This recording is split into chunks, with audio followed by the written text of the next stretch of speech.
Chapter.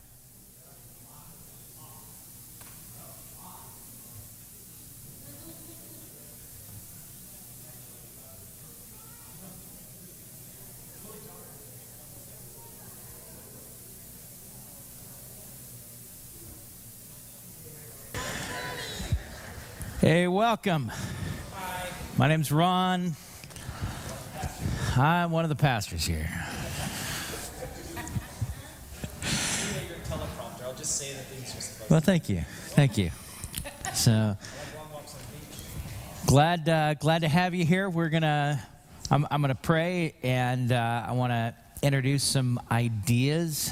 We're gonna be pass the mic around, not because you can't be heard in here, but because we'll have folks who are live online and people who will try to time shift this and watch it later. So, because I don't understand it, but they actually care what you think. So, I know it's weird world we live in. You go to church with some strange people. So, I'm gonna pray and get us started. And Jake, the AC is off in here. Can you just click it down? Robert, for you, we're gonna start talking.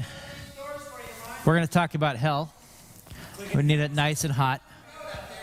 Yeah, if you just click it down, it'll stay down for an hour. So, let's do that.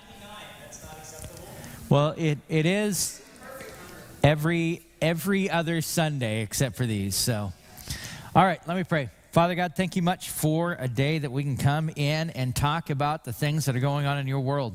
We just give all of this to you. Would you guide us as we view and think and are challenged by all of these ideas? In Jesus' name we pray. Amen. All right. We have a great book for our Hope Commons Book Club this week. And I am loving all of it. So the Deepest Well is a story of the author. Nadine is a pediatrician who started a public clinic in Hunters Point. Bayview Clinic, yeah. Somewhere in California, right? It's in San Francisco. I did. Thank you for asking.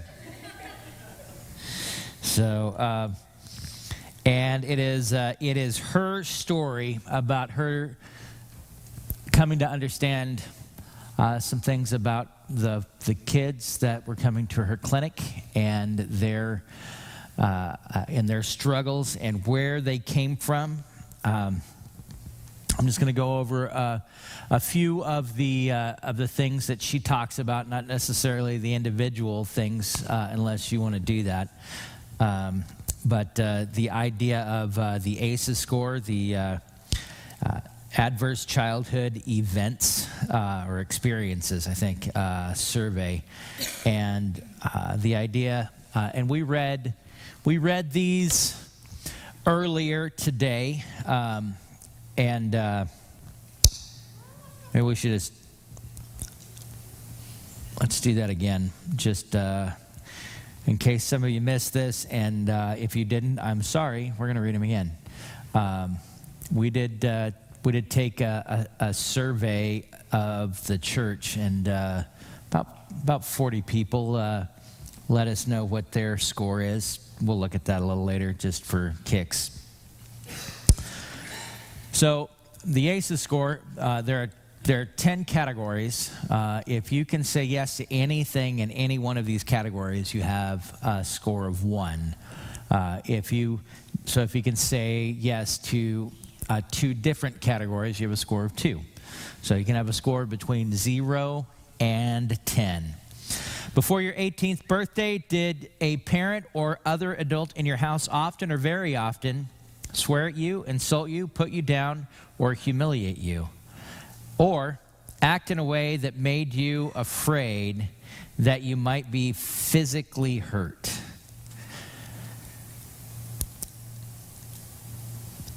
Marilyn, I just remembered, you said, did you want to say something to the group, or you were going to straighten me out first? No, I was going to say something to you. Okay. I just thought before, yeah, okay. I'm trying to pay attention to my life, so thanks. So if you could say yes to any one of those, you have, that's a point. Question number 2, category number 2.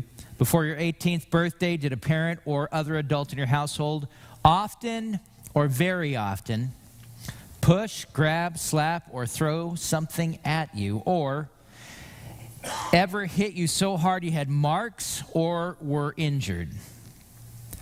Question 3. Before your 18th birthday, did an adult or person at least 5 years older than you ever touch or fondle you, or have you touch their body in a sexual way, or attempt or actually have oral, anal, or vaginal intercourse with you? Question number 4. Before your 18th birthday, did you often or very often feel that no one in your family loved you or thought you were important or special? Or your family didn't look out for each other, feel close to each other, or support each other? Question number 5. Before your 18th birthday, did you often or very often feel that you didn't have enough to eat, had to wear dirty clothes, had no one to protect you, or your parents were too drunk or high to take care of you or take you to the doctor if you needed it? Question number 6. Before your 18th birthday, was a biological parent ever lost to you through divorce, abandonment, or other reason? Question 7. Before your 18th birthday, was your mother or stepmother often or very often pushed, grabbed, slapped, or had something thrown at her? Or sometimes, often, or very often kicked, bitten, hit with a fist, or hit with something hard? Or ever repeatedly hit over the head, over at least, I don't know where I'm going, ever repeatedly hit over at least a few minutes, or threatened with a gun or a knife? Before your, question number 8. Before your 18th birthday, did you live with anyone who was a problem drinker or alcoholic, or who used street drugs? Question number 9. Before your 18th birthday, was a household member depressed or mentally ill, or did a household member attempt suicide? Question number 10. Before your 18th birthday, did a household member go to prison?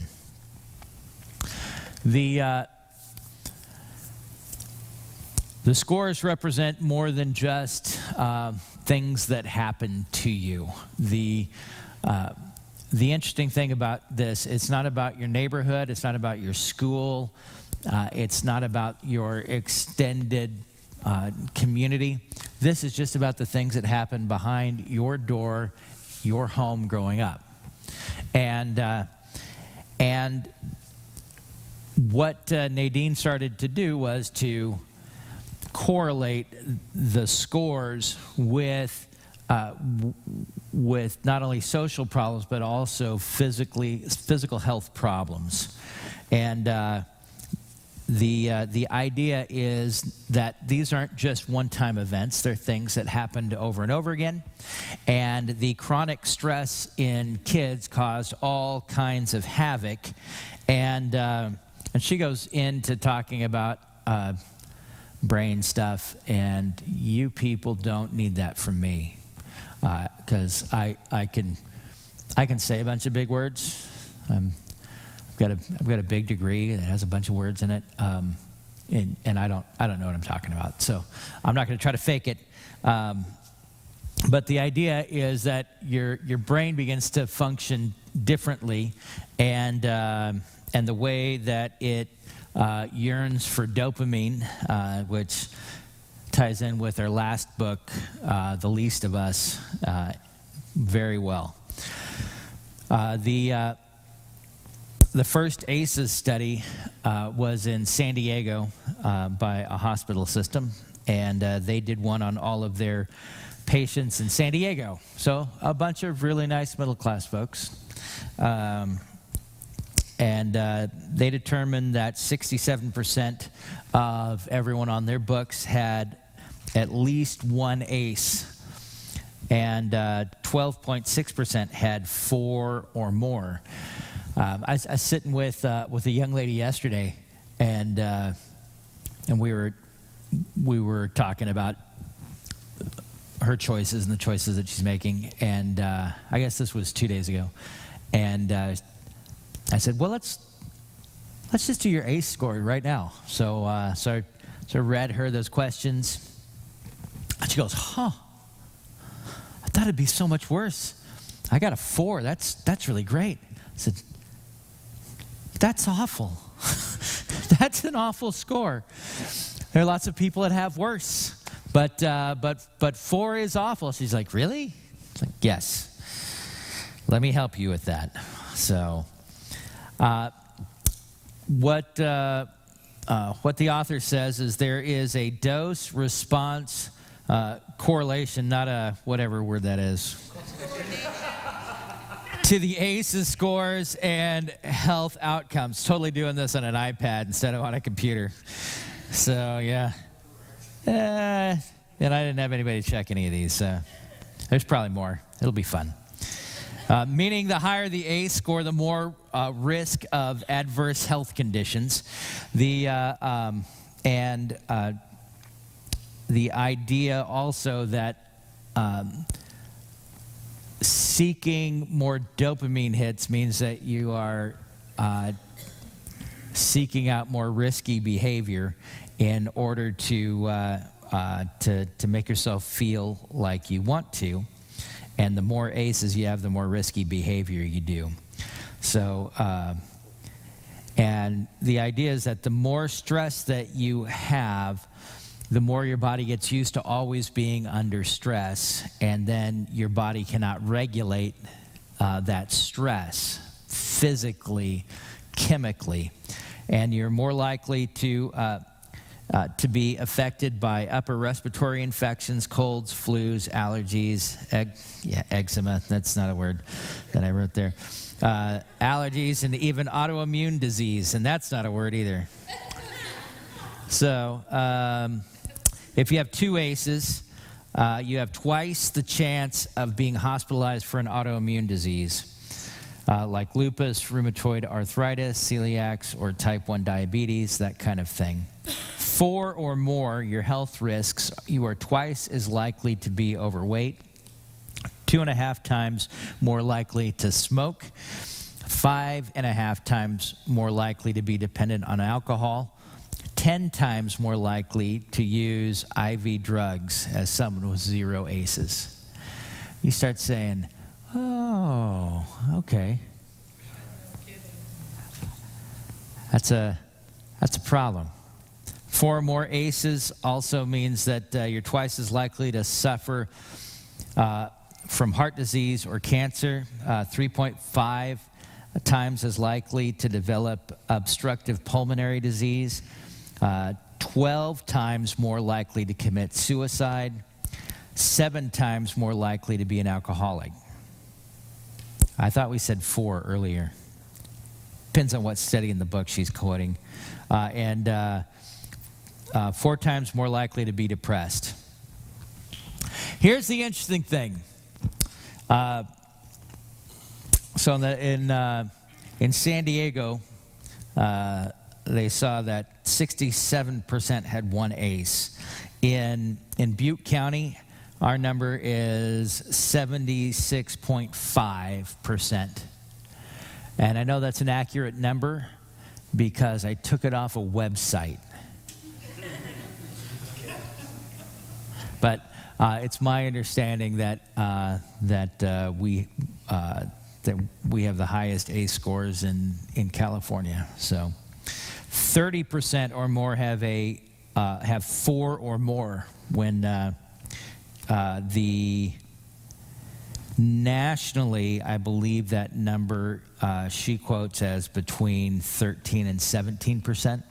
Somebody remembers that? So that looks like we have double the amount of people that have 4, which, by the way, if I didn't say it before, that's a lot. That's a lot. And, yeah, that's...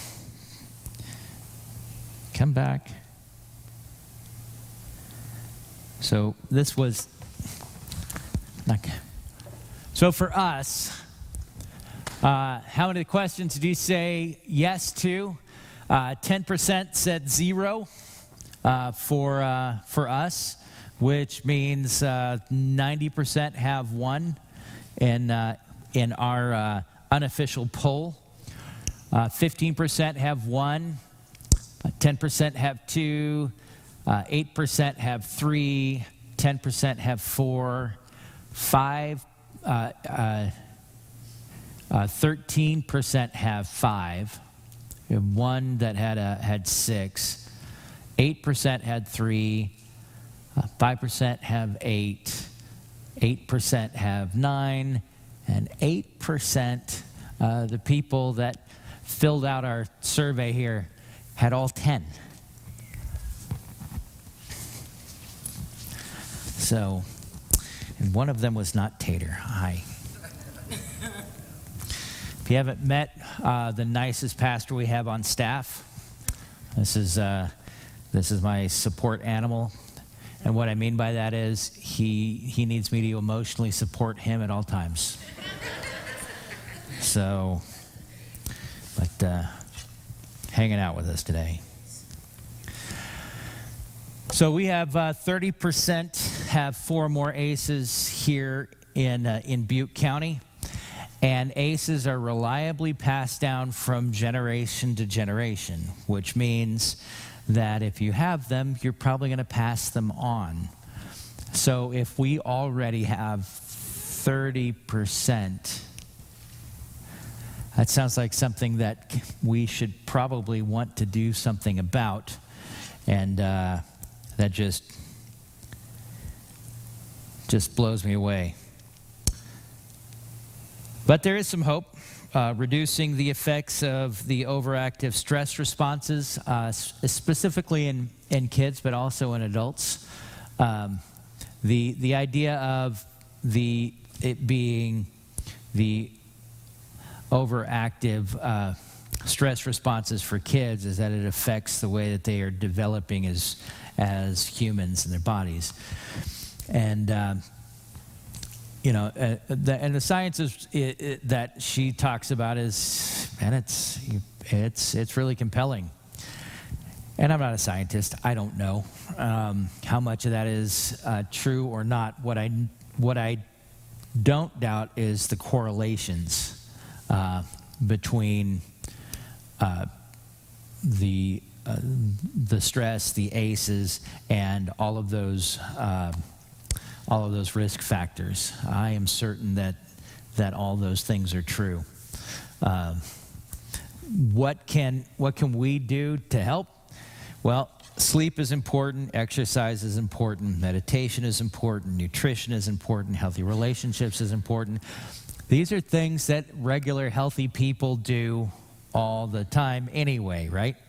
So when you say doing healthy things helps people be healthy, I realize that doesn't sound earth-shattering, but I love the fact that they say even with people who are seriously broken, these are the things that need to happen.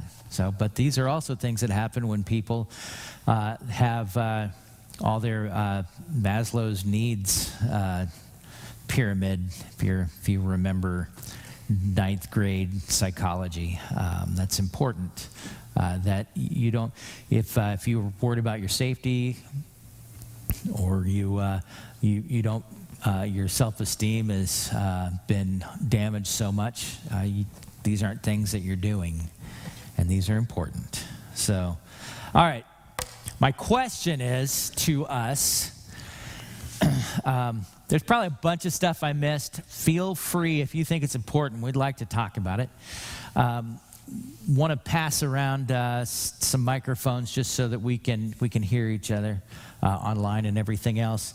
And Andy, did we get a spot on the app?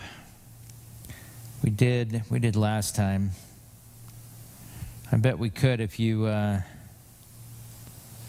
jumped in there. If anybody wants to, the thing I meant to say on Friday is that we should have a text chat group in here. They can do it on the YouTubes. Chat window. Which one do you want?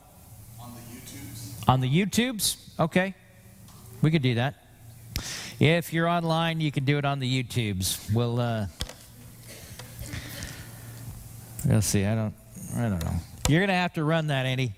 So we'll figure that out. Somebody knows. There's an app for that. You got that? So there we go. So the question is,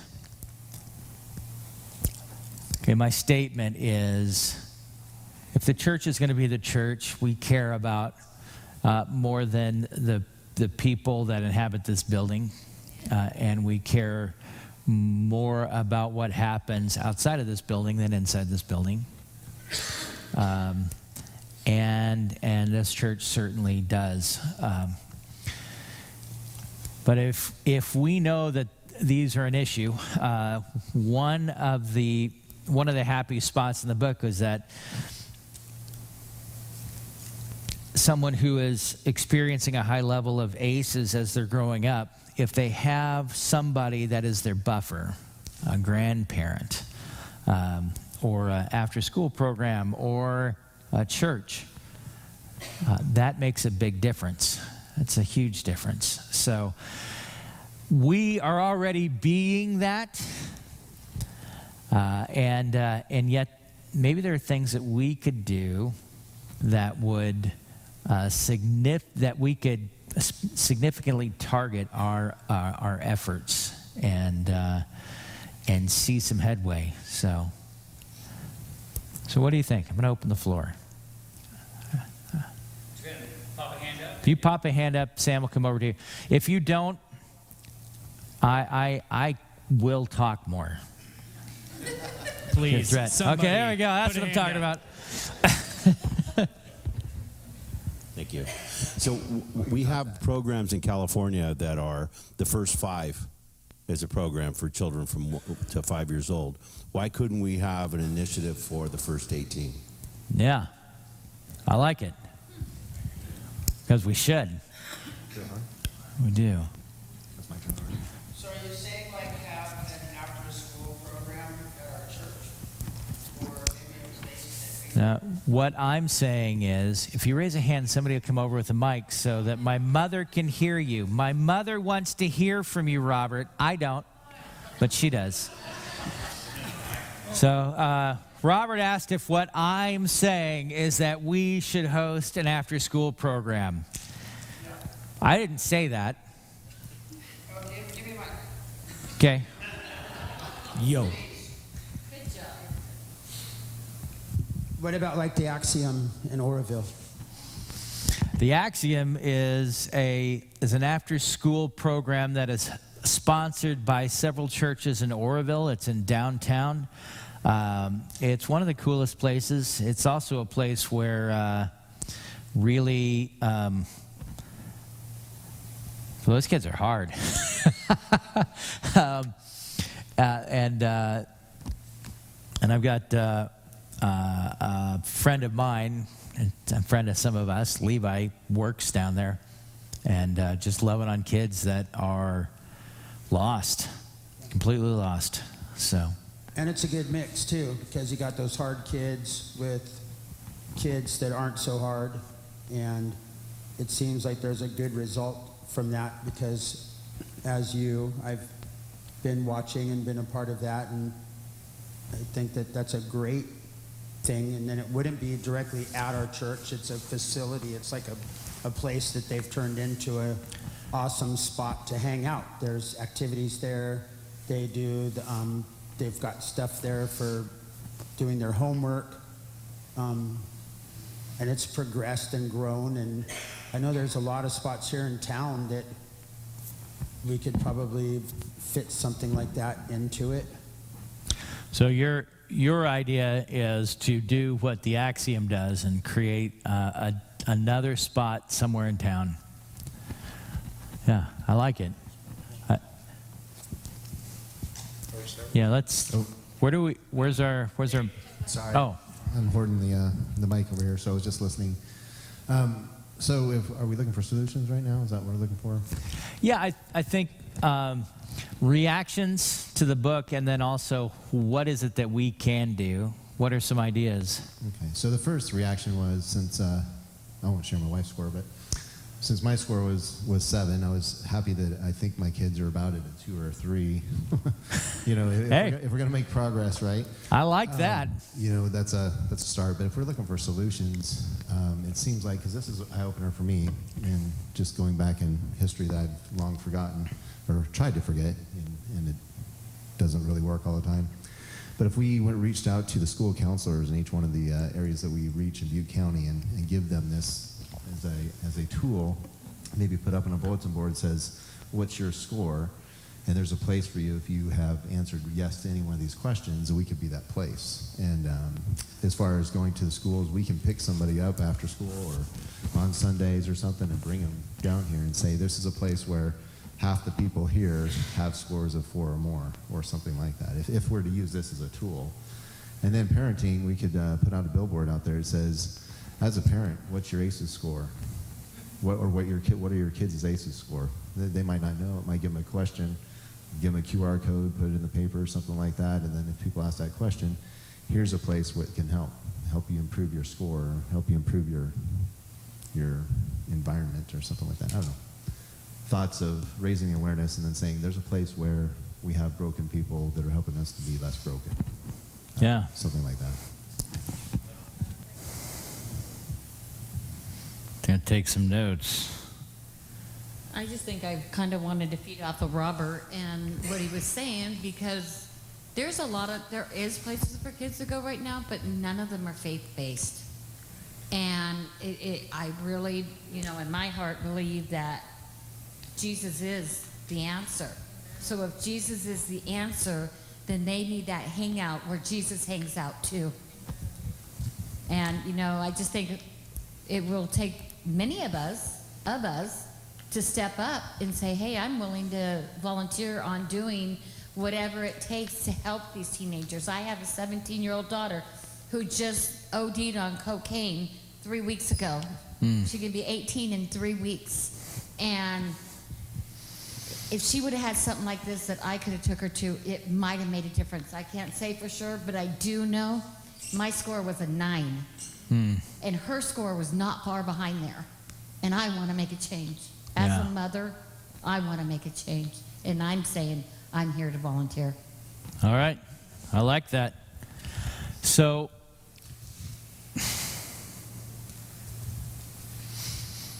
I would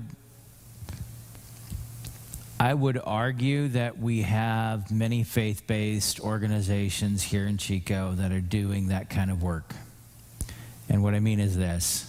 We've had lots of people say, we've got a really vital 12-step program here that Sam and Harmony lead. And that place has the most hope of any place in Chico. And I love, if you ever need a little pick-me-up, just kind of sneak in the back door. It's really great. And people's lives are changed on the regular. Sam just was in did a podcast with a friend of mine for the district, and it was a discipleship podcast. And my friend asked me, well, who should I be interviewing? And I'm like, you need to interview Sam, because the 12-step program is the most faithful version of discipleship you can do. And he was pretty blown away by it. It's pretty, it was fun talking to him afterwards. But But I've had people who come up to me and go, we need a teen group that does that. And I say, for the most part, we already have a place for our teenagers. It's called youth group, and that's the kind of work they do. Now, you don't work your steps. There are kids, there are teenagers, and sounds probably like your daughter might be one of them that needs to work the 12 steps. Not that I'm trying to talk anybody out of that, but for the most part, what people need are better relationships with people who are encouraging them in the way of faith. So, and all the other stupid games you play at youth group. So, all of those things are important. Hey.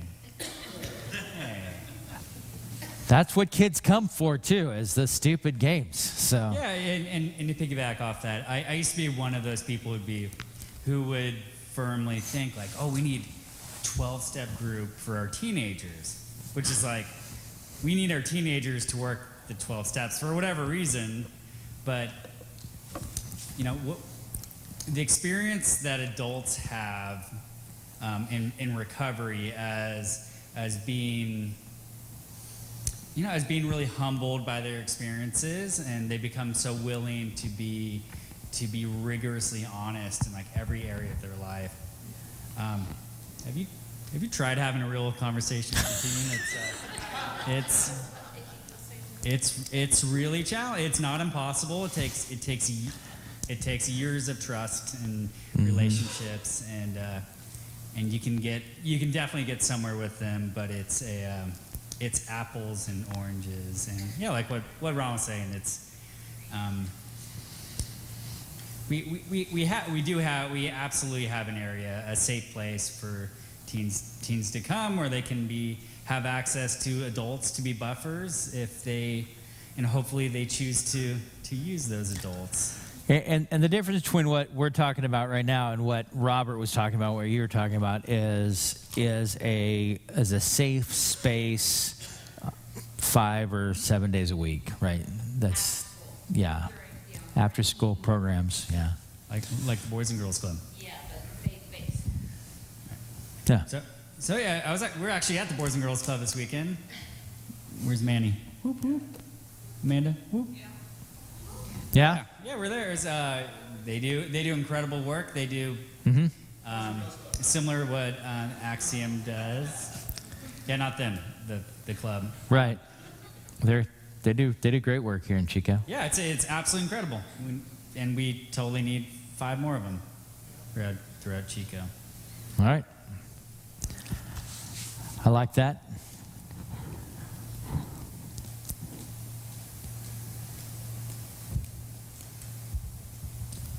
Evening. One of the things that I think that we could do as a church is like before church starts or after, usually before, we can actually do a meditation, a half-hour meditation prior to the service.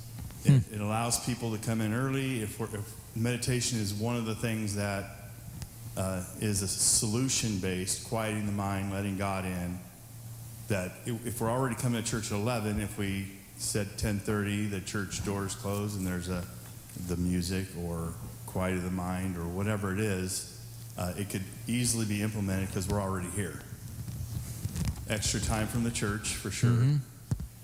But I've seen several churches do that to where it's a half hour before church actually starts to bring that in. We can also implement that into the kids program and using meditation or quieting our mind as part of the program, instead of like these silly games they play, which are effective, also quieting the mind and allowing that to happen. Yeah.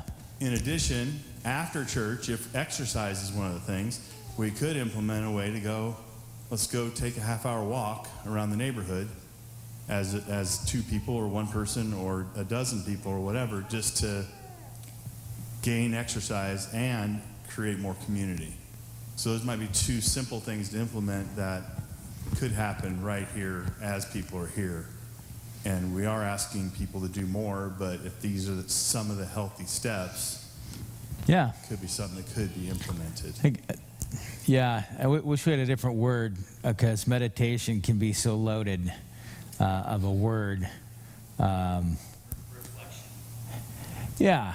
Well, and I think that is something our world is missing, for sure.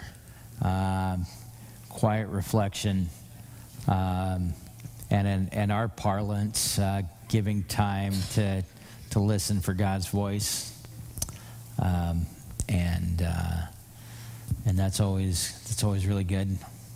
So I like that. Yeah.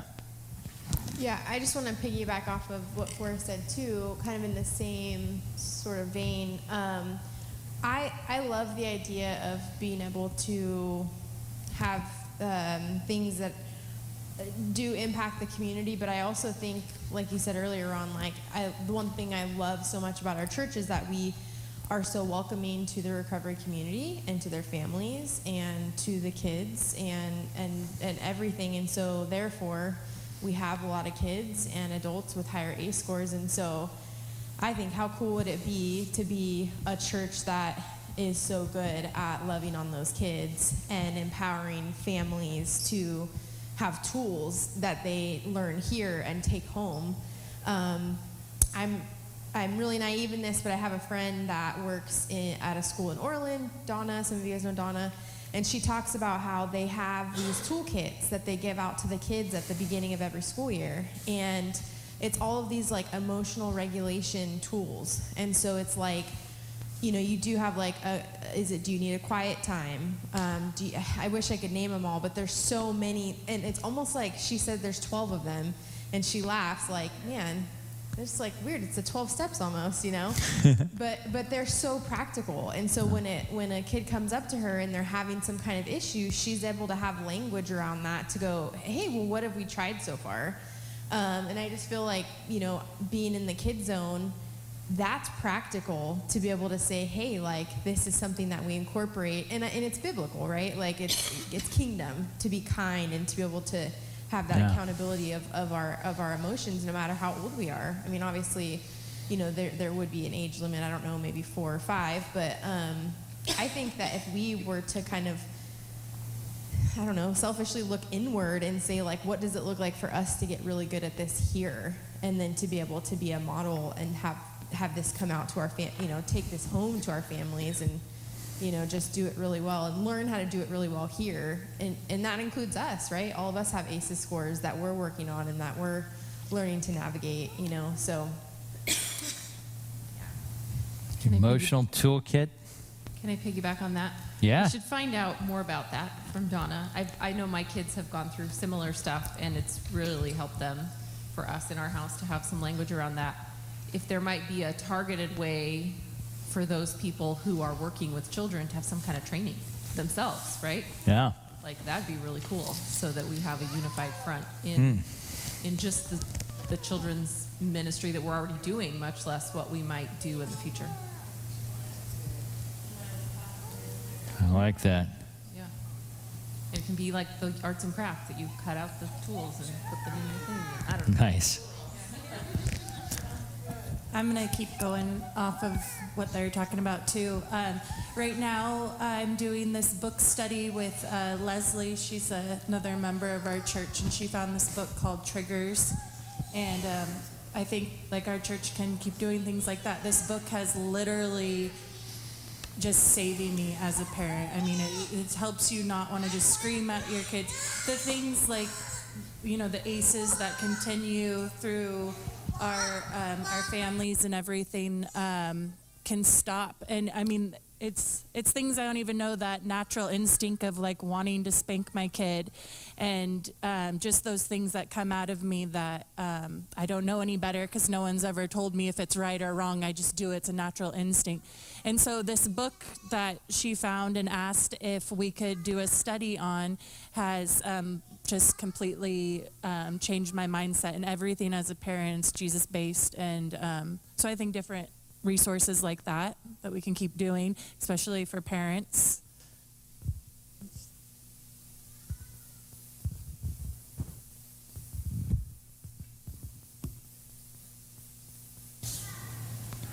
Resourcing parents. I like it. I don't know. May I? Yeah. Sam, after you, would you? I want to hear this.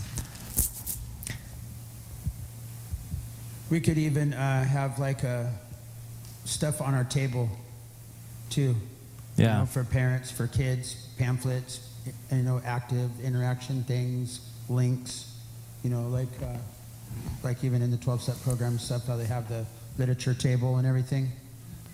You know, just anything to help get people interacting into it. And sounds like there's a lot that could be done. And, you know, to help our community. Yeah, I like that. Families.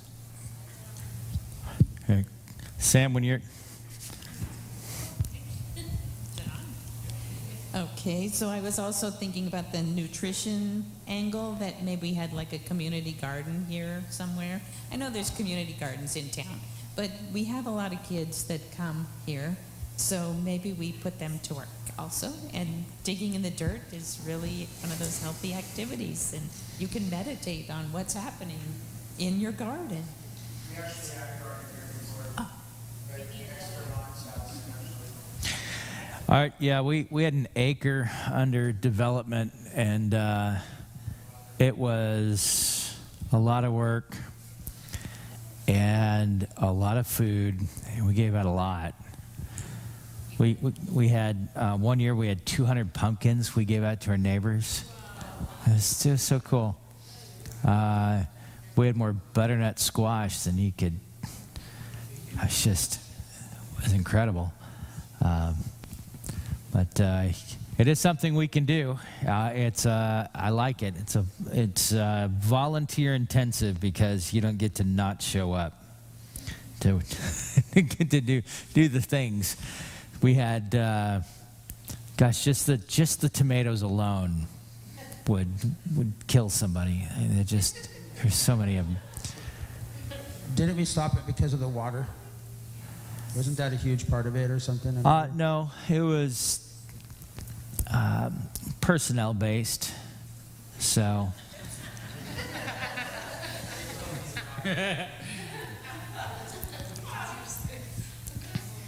So, I was at Serenity on Monday, as is my custom, and we had 19 children there.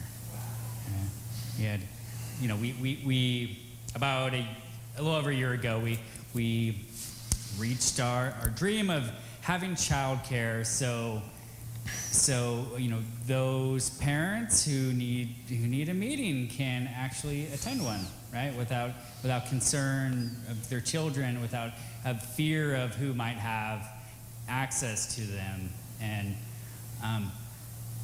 to be honest, it's been difficult to keep it staffed.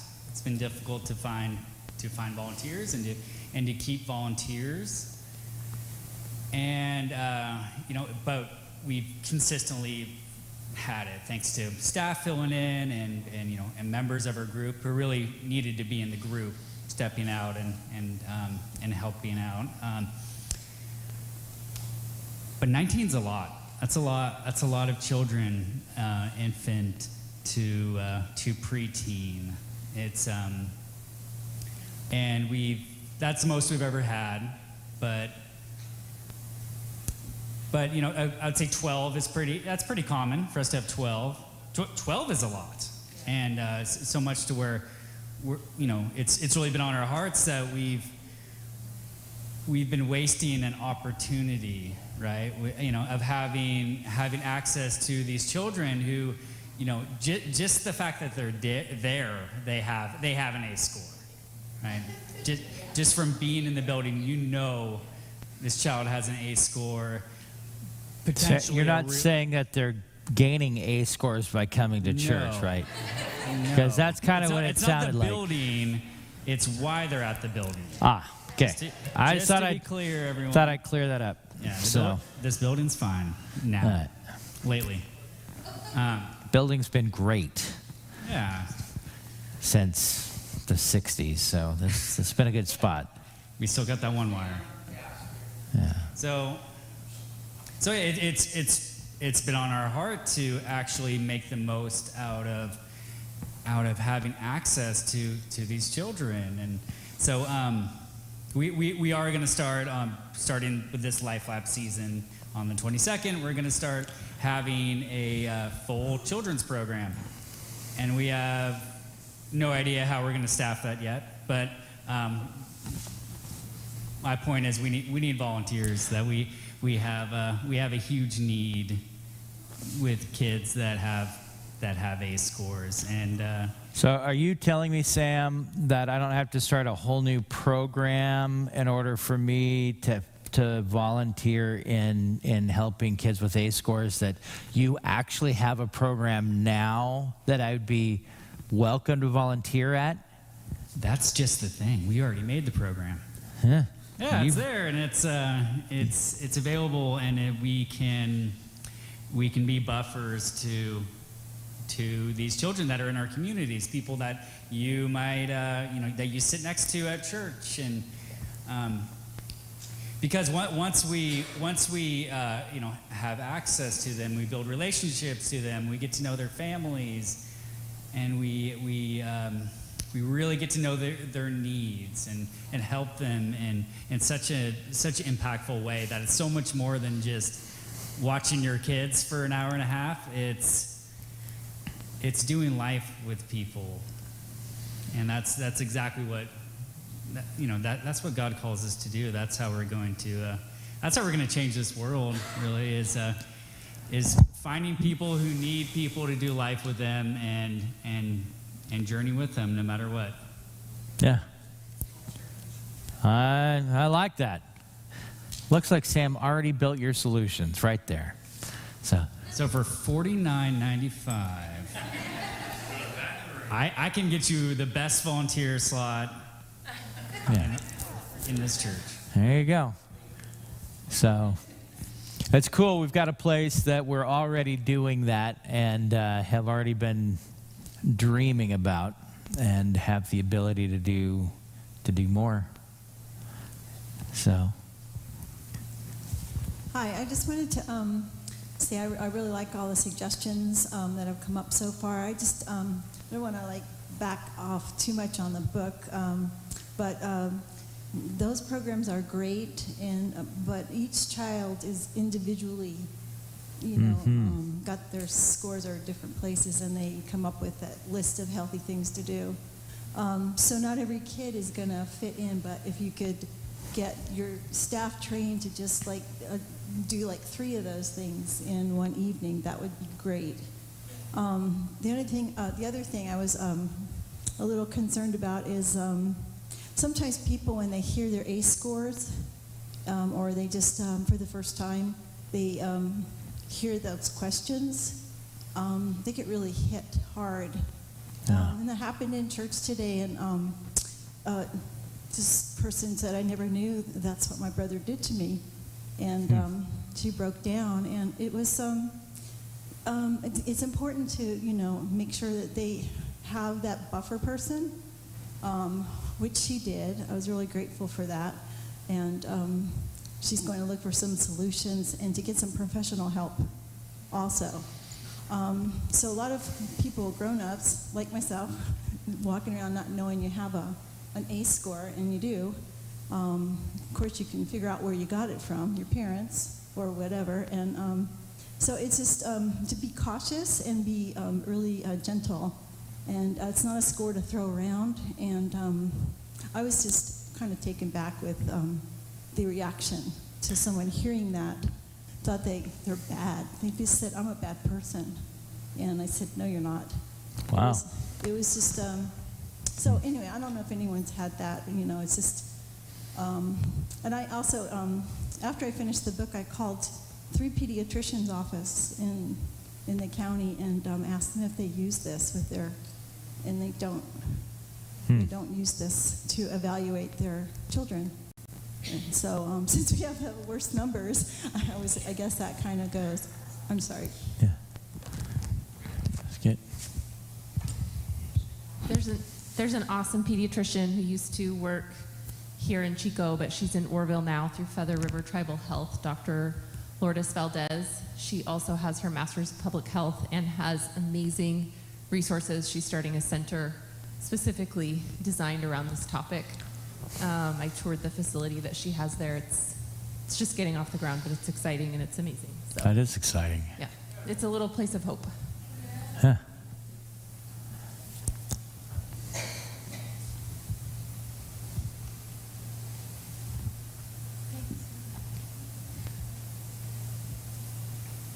The part in the book I liked the most was it's 2040,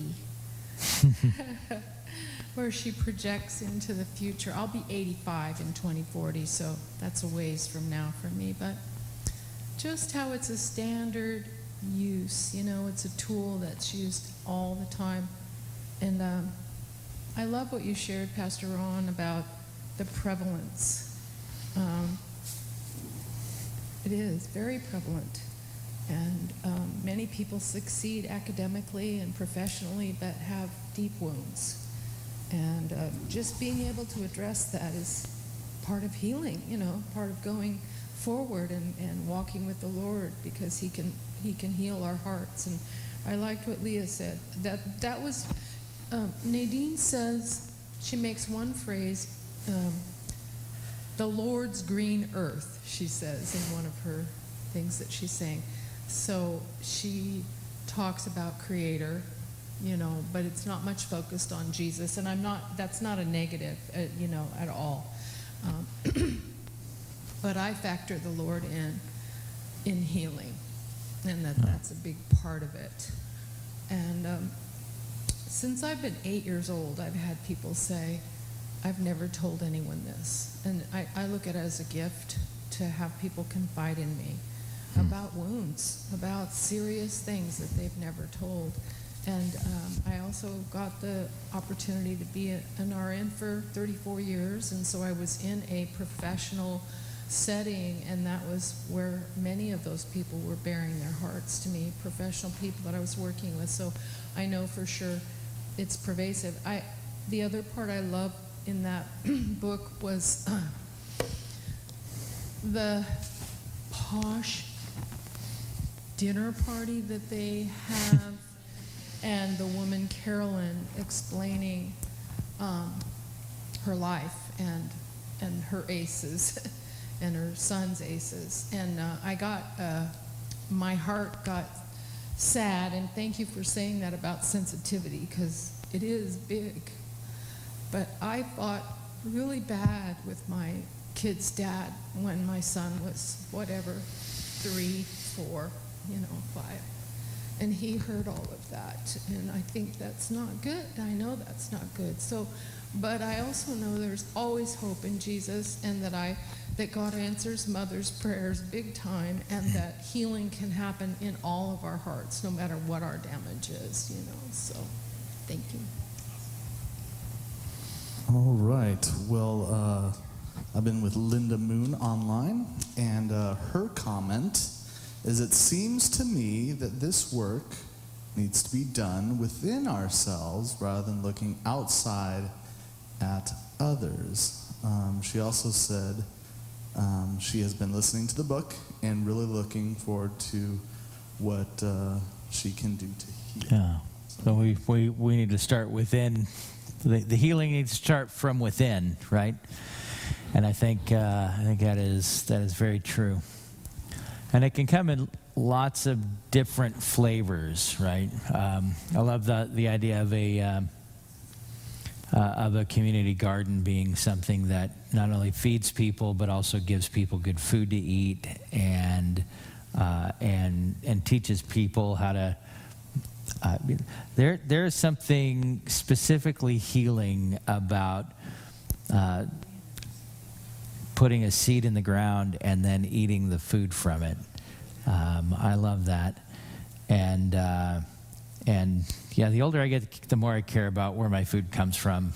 I got 2 tomatoes on my on my windowsill, and now it's like a science experiment, because one of them I bought 3 weeks ago. I didn't buy it. Somebody, my parents were in town. We had a bunch of food. They bought this beautiful tomato, one of those really cool on the vine tomatoes you get from the fancy stores, and so got one of those sitting right next to one that I picked from my yard, and they're sitting right next to each other, and the one from my yard is a week old, and it looks shriveled and disgusting, but the one from 3 weeks ago from the store still looks like I could eat it. And I go, that should scare the bejesus out of me right there. Or the more I eat that stuff, I'm going to live forever, baby. And look good doing it. So, but one of the things we had at one time is we did a Whole Foods cooking class. What does it look like to cook food that wasn't processed? And people don't have that skill set anymore. We could, that's something we could spin up if, gosh, do we know anybody knows how to cook? So figure that out. Thomas, the food today was fantastic. Thank you. And what? Not processed. Yeah, that's true. So the Jeff already left, but he said they did a great job. I don't know if anybody else, but that's actually something that we could easily do, because I think you do something every season and come up with things that are healthy, and understanding what nutrition and all of that. That's actually something. It's a lost art. So I think that's something important that goes along with some of these other things. But when you start talking about components, right, and then folks inside our community of Jesus here can take in and come to a class like that, but also invite people from the neighborhood. And it's it's not something where you're going to get proselytized when you walk in here. We're just going to talk about food. So, you guys have anything else? Yes, sir. I'd love to be a part of something like that. Just being just over a year sober from alcohol, for doing a session of alcohol.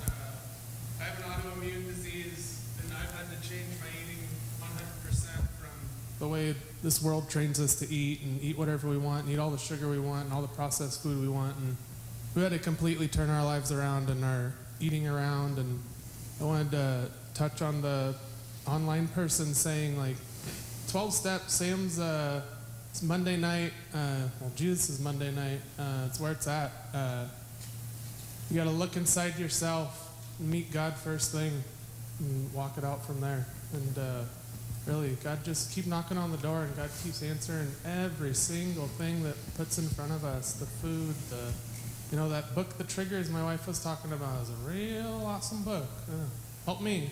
Lots of anger and frustration, and just lots of real life stuff here. Thank you, Ron. I love you, man. You're great. Love you, man. This is good. All you people here. Yeah. Thank you. And it does start. It always starts from within us, right? And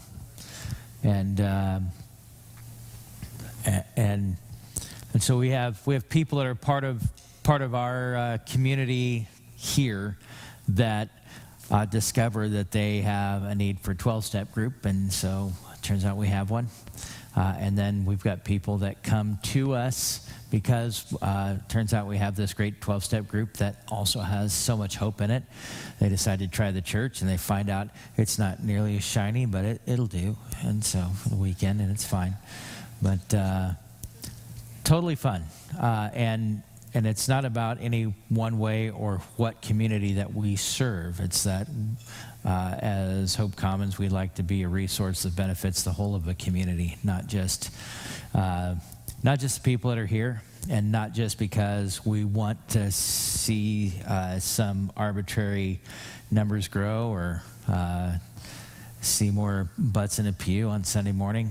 I mean, that's always great, but if our goal is to be of service, all of that stuff happens, right? So, not worried about any of that. So, being good to each other, always good. So,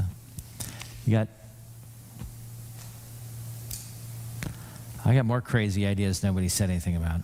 So,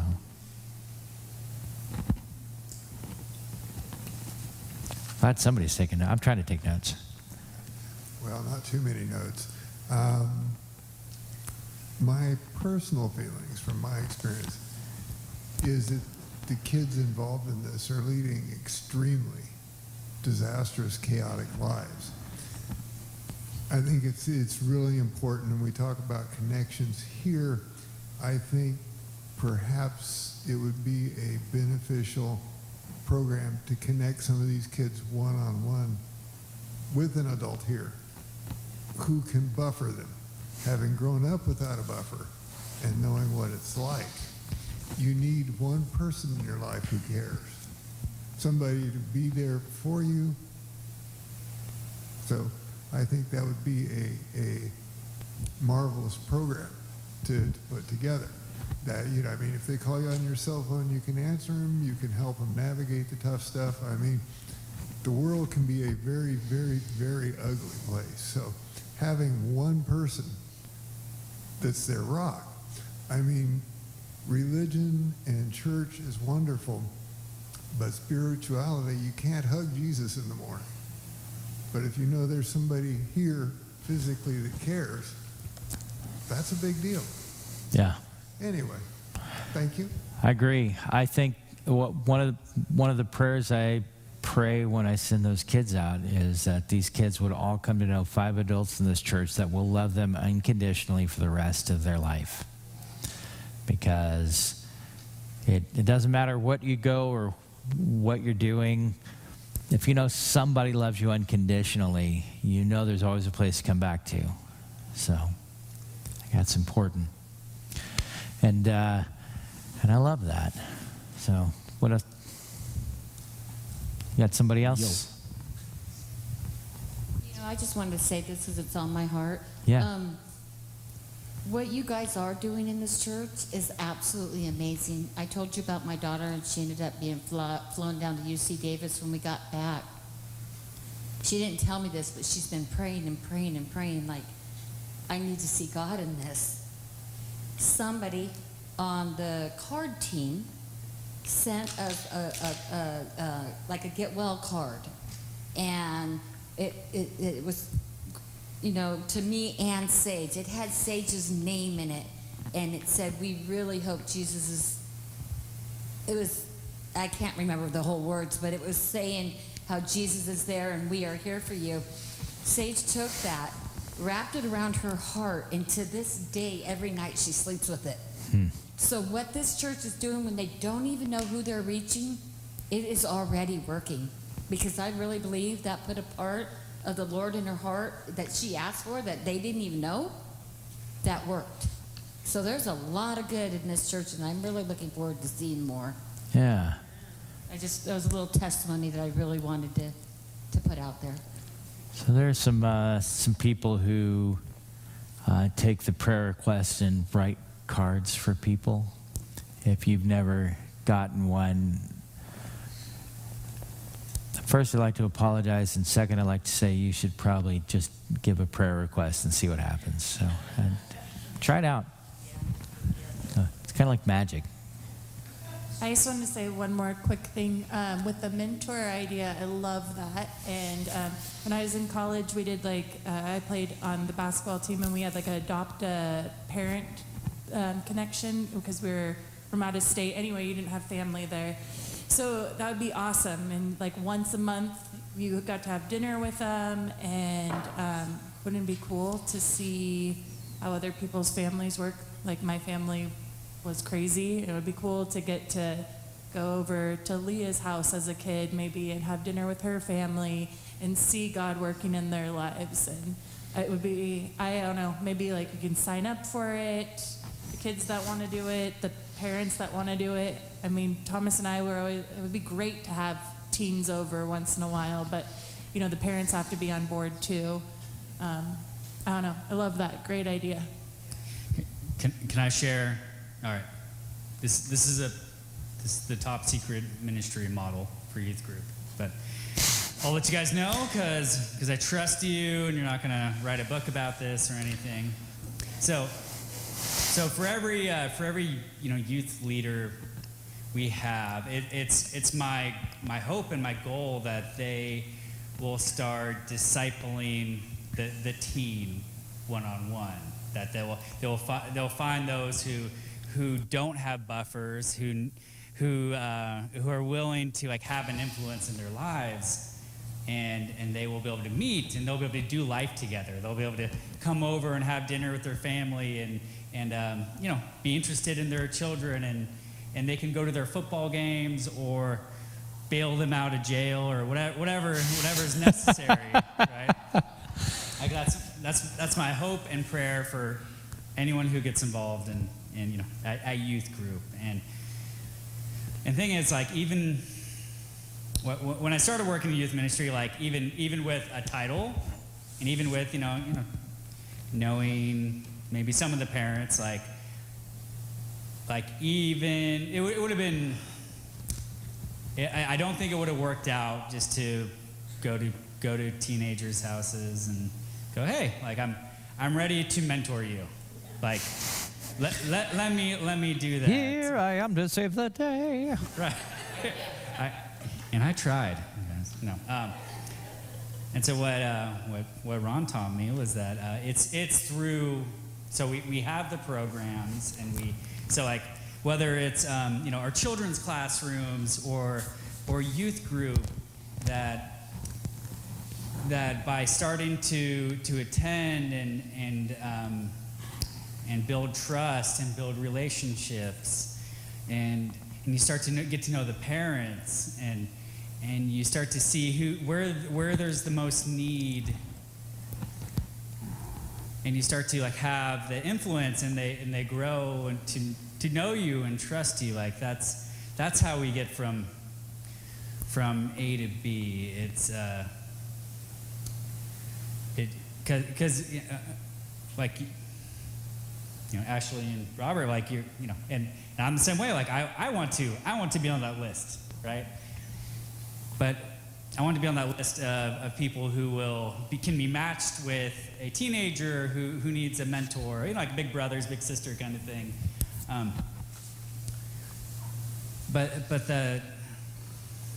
But not a lot of teenagers want to be on that list, and not a lot of kids want to be on that list, and not a lot of parents want to sign their kids up on this list, especially if they come from an environment of where adults aren't trustworthy, as where the church or your community is not for you. And so the way we get there is through, in our context with our people, is through these programs and these systems of Kid Zone and youth group that we already have in place, and it works really well. And I'm so excited that other people are excited about this too and want to be on that list, because there's so many kids that need it. I think in terms of two images, each kid actually and each adult is the same way. It's an account that you make deposits in, and you need to make more deposits than you make withdrawals. And so when it comes to an ask for a kid, I don't get to say, by the way, I have a title, and therefore I get to push you around. It doesn't work that way. I've got to make more deposits and work hard to make sure that even my whatever big asks that I make in somebody's life, it needs to be less than the deposits that I've already made. And then that's an effective relationship. I don't get to have positional authority in somebody's life and tell them what to do. I don't know. So, other pastors seem to be able to do that. I can't. So I don't have that skill set. And with teenagers, we hold a crown over their head and we wait for them to grow up into it. And we hold that space for them. And if we treat them with respect and love, they will reciprocate. And they will find ways to find out what it is about you that made you like that. And then those are conversations that you get to have about the kingdom of God and the way that we treat people. And it's a different place to be and a different place to come from. So I love all of that. So, and thing is, we have a bunch of places right now in place where we are doing a lot of this kind of work, but maybe there are ways in which we can be more purposeful about the way that we address these things, and also looking for ways in which we can augment what we already do with more we can do. Oh, you already have a mic. I've been patiently waiting. I told you, if you guys don't, I will talk. I've got more stuff. It's actually right in line with what you were saying. There's a program called Fathers in the Field, and they connect, they're faith-based, but they connect adults with children, but kind of create some parameters around, taking kids to experiences, whether it's hiking or fishing or boating or, but it's pretty cool because it provides some parameters to like what you guys were saying around, okay, this is the structure, these are the rules about, when the kid gets picked up, what's allowed to happen. So I don't know if it's a good fit for the church. It's an potential resource to add on or, again, create some structure or guidance for sponsorship opportunities. Be good. Yeah, I like it.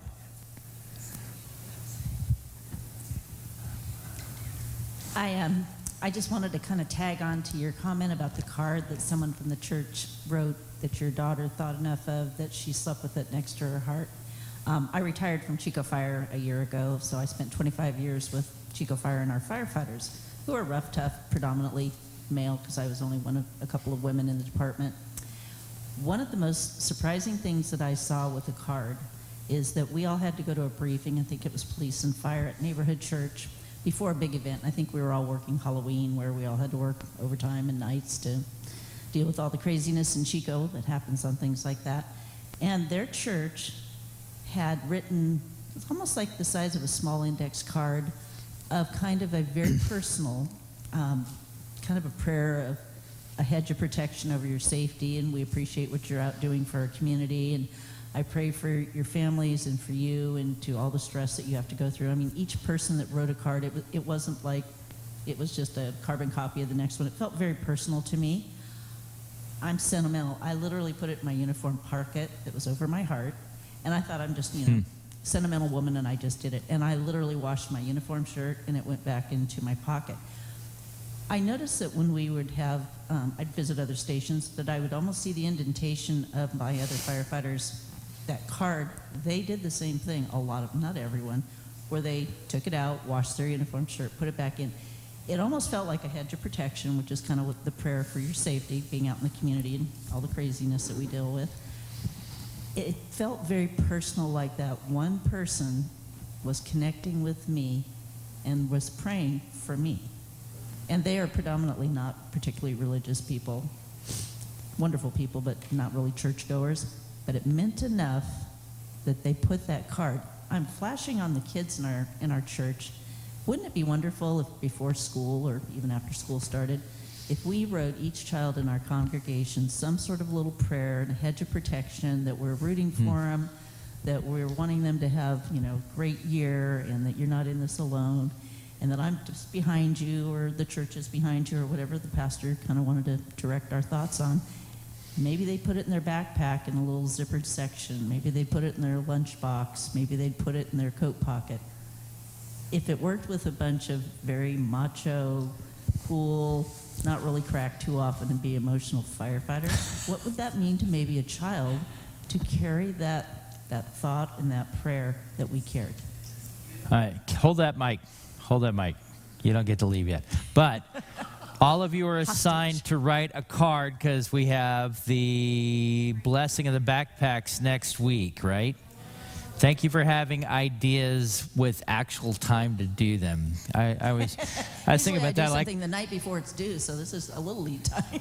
Yeah. Well, I'll have to figure out how to remind you people to write a card. And Even if we just had it in the entry lobby. Yeah. For next Sunday, it wouldn't take but a couple of minutes as you were coming in and you're getting your newsletter and getting your tithe offering, that maybe we can just have whoever the greeter is, just say, can you take a minute and just write just a prayer wish, or whether it's a hedge of protection, whatever terminology resonates with you, that I want this year to be the best year that you've ever had, that you are going to be doing amazing, that I know you're going to be whatever it is, just the kind of encouragement that you would have wanted to have. Yeah. I like that. Yeah, we support and we love you, and we're here for you. Okay. That's brilliant. Now I want you, would you share a little bit about your, the other thing you do over the holidays? Well, it's very much now a partnership with our church, and I'm very honored to have that partnership. So I've been blessed to be a coordinator of the Chico Firefighters Association, which is our firefighters union, to have a program that I created called Adopt a Family, and it's where I work with a nonprofit that deals with low-income children, and I get referrals, and then we have a bunch of toy drives and giving trees, if I'm allowed to do it again at Walmart, and we adopt these specific children that are already referred to me. I don't take applications, I deal with someone that already deals with that. And then we just try to be a blessing, get gifts that they need, which is sometimes clothing or school items or toys. And then we deliver them, in this case coming up, it'll be the Saturday before Christmas, on fire engines. We do food baskets. Sam and your crews with Santa Claus. My husband drives our antique fire engine. We get Chico Fire's off-duty engines. The coolest. And we came here at our church, and you were such a blessing to us because we really don't have a place to stage the toys and the food, to put the baskets together and wrap them, because we want it to be first rate. We want them to know that there's some people in our community that love their children, that want this, and our goal is to have this be the best Christmas they've ever had in their life. And a lot of these houses we'll roll up to are, they're very low income, very legit families that just don't have much. Sometimes they don't have a tree, they don't have much of anything, but we want to bring a glimmer of hope to let some of these local kids right here in Chico know that we care. And it's been a blessing. This will be the second year coming up, and Sam has embraced this, and he's a pro from his Salvation Army days. And it's something we need people to help wrap and help put the food baskets together. And, there's just literally myself and two other ladies that kind of go crazy for a couple, 3 weeks putting it all together, but it's always a blessing. Yeah, So I don't thank think you for I've that. heard you talk about it as a blessing, but I'm usually seeing you in the middle of it. The blessing is when it's over, okay, and I get about it's- 3 weeks to recover, and I haven't been up for 3 days nonstop and looking like a zombie. Yeah. Yeah, it is a blessing. It's an honor. That's cool. Maybe we'll work a trade. I'll teach you to drive the LaFrance if I can drive your bus. All right, yeah. You're on. Marie, would you say extra hands helping wrapping presents would be a blessing? Okay, just to be clear. I just wanted to make a comment. This book is really just hit home with my family. So my adopted daughter's 11 now, and by the time she was 6, she already scored a 10 on her ACEs. And so in return, unknowingly, in return, my own biological children now have ACE scores.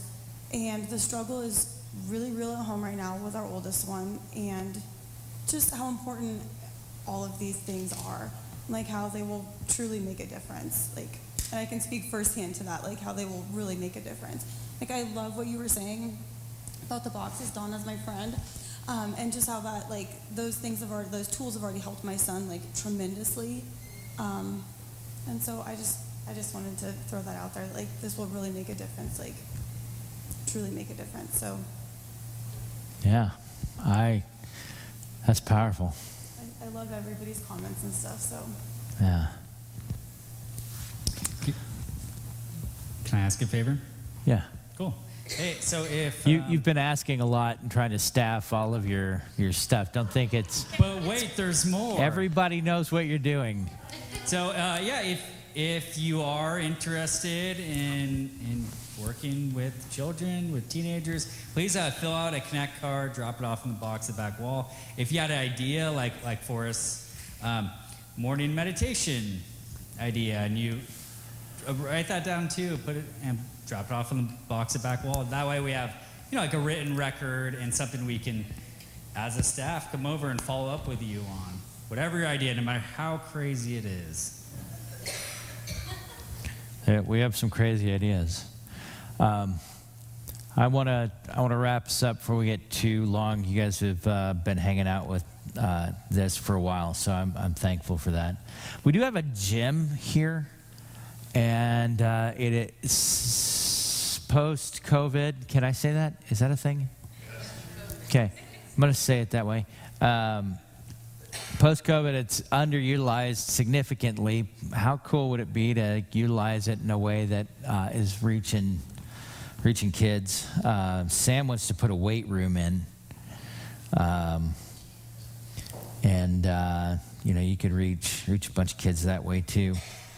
But I think how cool would it be if we hosted a preschool that was able to do some grant writing so that we could make some considerations for kids or parents who have ACE scores, and be able to open up the doors for kids who are in need right now. And I think that would be really cool. Take a lot of people that know what they're doing, which I'm not one of them. I yell at people on the weekends. That's my skill set. I'm good at buying ice cream for kids and winning their favor that way. So. But I don't know anything about running a school. I don't want to run a school, but I think we could host one. Somebody knows what they're doing. I think that'd be a cool idea. But yeah, there's got to be some money floating around that could go towards families with ACE scores. So we can go do some grant writing. Somebody has to write. I've never written a grant. I'm pretty sure I can write a grant, but I've never tried it. So, but maybe somebody has. That'd be a good thing. All right. All minds clear? Thank you for hanging out with me and for reading this book. Oh, next book. The Blue Zones. The Blue Zones. Let me see who's that by.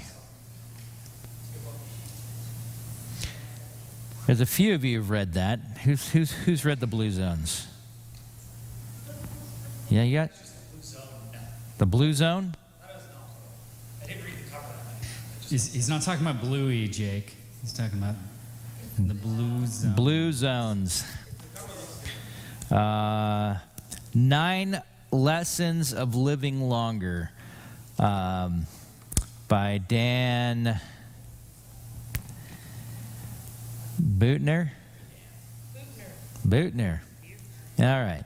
A very interesting book on all kinds of things, including nutrition and some other things. So might fold into our conversation. I don't really have a desire to be the longest living human on earth, but I do have a desire to be functional and vital in my community as long as I live. So,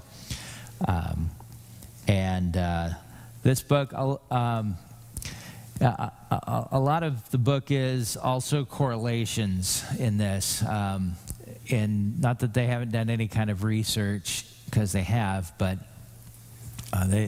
they avoid saying this and that are things that you should be doing. They say, well, these people who are living to be 100 or more in 4 areas of the world, very small areas, the people who are living to be 100 are living, there's much more of them in these places. Well, what are they doing? And what are they eating? And how are they living? And what do their communities look like? Very interesting stuff. So that's, are you okay back there? I'm not done. I'm going to pray. Father God, thank you for meeting here with us, helping us find some great ideas. Lord, I pray that, gosh, it seems like Sam has a lot of openings. He's looking for some good people. Pray that you'd send some people to us. May we be a place where people who are in need come and find some love and acceptance here. May we be the kind of place that people who are looking to love on people who need to be loved on also find us. In Jesus' name we pray. Amen. All right. I think we paid the electric bill. I don't